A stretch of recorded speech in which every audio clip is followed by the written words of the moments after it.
Welcome back everyone to a new video on this English channel, Luna Poker World, and today we are going to analyze some key hands, 5K main event at EPT of Prague. We are going to see key hands that they played in the final 7 of this tournament that decided the win for the winner. Let's go. First hand that we are going to analyze is this hand. Part of the here, check, decides to fold, like 5 off, really on that. Ace-3 off, your fold. Depends a bit on the stack depth, but normally it's quite a fold all the time without much reflection normally. Go a bit faster. And profile, Krakow here decides to open, cut off.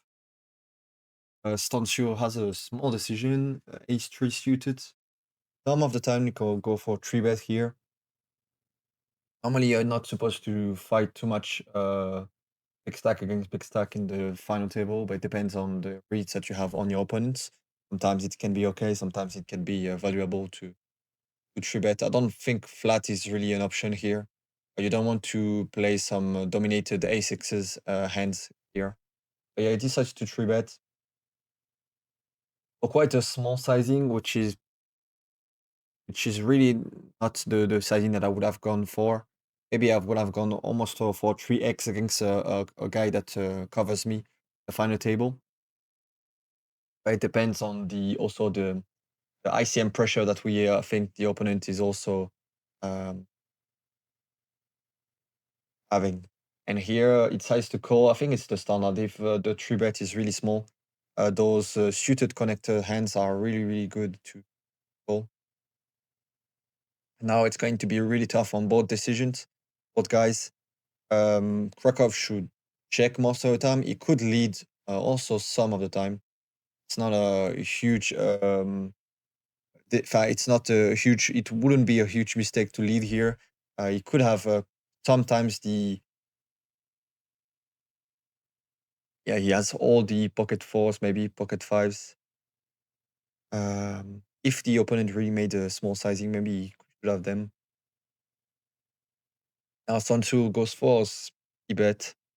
I really like the size. Go for 1/4 pot is really standard, and Krakow should raise or call. Both options are really nice. I like the fact that he decides to call, which is in general the standard option here.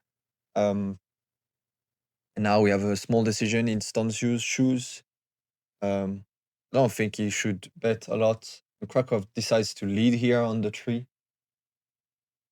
I really like, and I think Stanshu has a easy fold now. You're really not supposed to fight on those types of low boards here in the final table. That's why also I would have gone either for smaller sizing in Krakow's shoes, or if it's not a smaller sizing, maybe I could have gone for also sorry for a check, because now you're so much ahead of your opponent's range, and also you have the flush draw to go with it, that you don't you're not scared of many cards. So the only option, only reflection is: do you think your opponent is going to have have him crushed, or does he have a lot of equity against you? And here most of the time he has almost no equity, is drawing almost dead. So it depends on if you imagine your opponent is strong enough, is going to be able to apply a lot of pressure.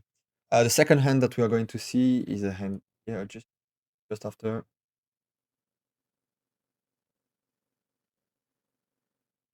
Pocket kings here for one side, decides to raise, min raise. I really like. We see a fold first. Krakow should. I don't think you should go all in here most of the time. You should maybe flat sometimes or fold.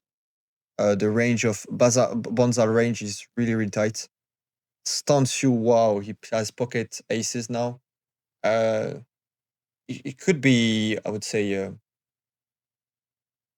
easy decision, but you should really think about all your options here. You could also raise, or you should call. There's several options here that are really nice. In the end, it's going to arrive to the same result. Everything is going to go in the middle normally.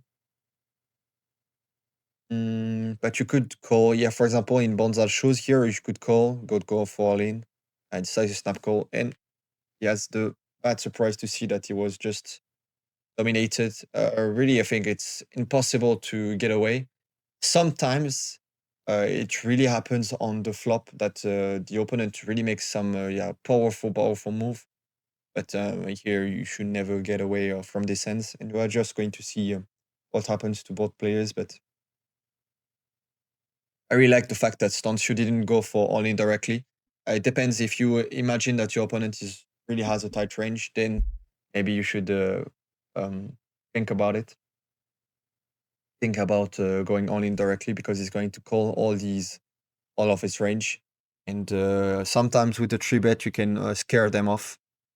Can scare some hands.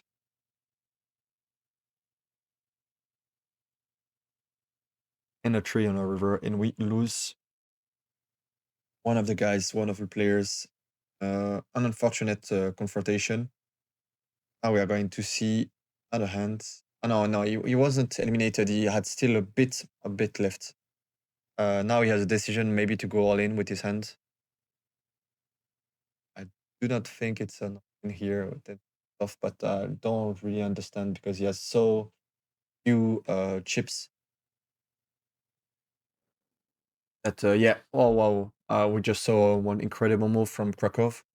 Um, yeah, when there's a really a short opponent, can apply so much pressure just by three betting in position to other players.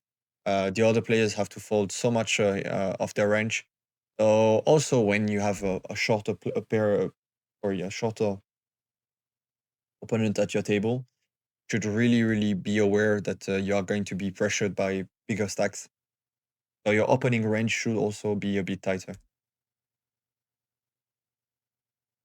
That's what we see here exactly.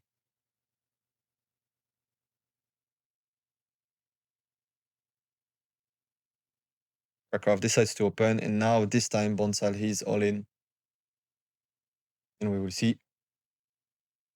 Yeah, he doubles. Incredible, incredible. We are going to see another hand. One of the craziest hands of this tournament.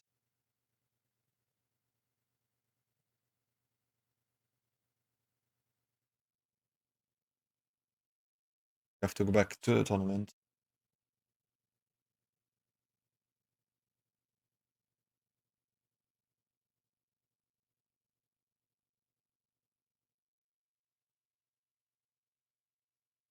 Here we have an open, pocket queens. Wow, pocket queens against pocket aces. We have a three bet normally from Jack Chas. Could go all in also.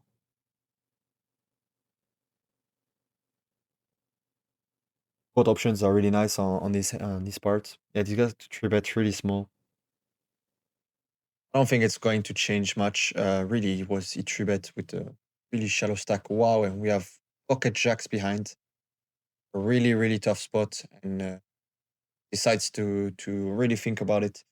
If he finds a fall here, it would be really impressive. Now he has to imagine does Stanshu sorry going to take the spotlight, and is the range of Klashtas of I don't know how to pronounce this, Zas would say, uh, with even sorry, with enough bluff for Jacks to be a good all in. It also has a small stack, so it has other things to think about. It's really not an easy decision here. If he had a bigger stack or medium stack, it would be quite an easy fold. But now with this small stack, he's almost priced in. He's a really strong holding, and this is what he decides to do. So also that I like. And Stones decides to go all in over it, and Sharks. Now we have three-way all in. There are really some great confrontations, great hands confrontation in those tournaments. So we'll see if what happens to them.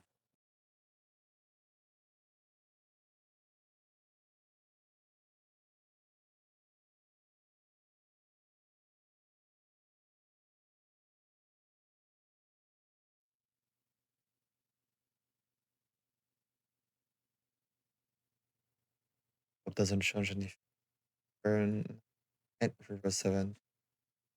So we have another elimination, and also the guy with pocket aces is going to double up. And maybe we'll finish by a last hand. And I think maybe we'll do 2 videos on this because it's interesting. We'll do 2 videos. Now we are going to see Bonsal really made some huge double ups. Come back in this tournament. Here he decides to go all in.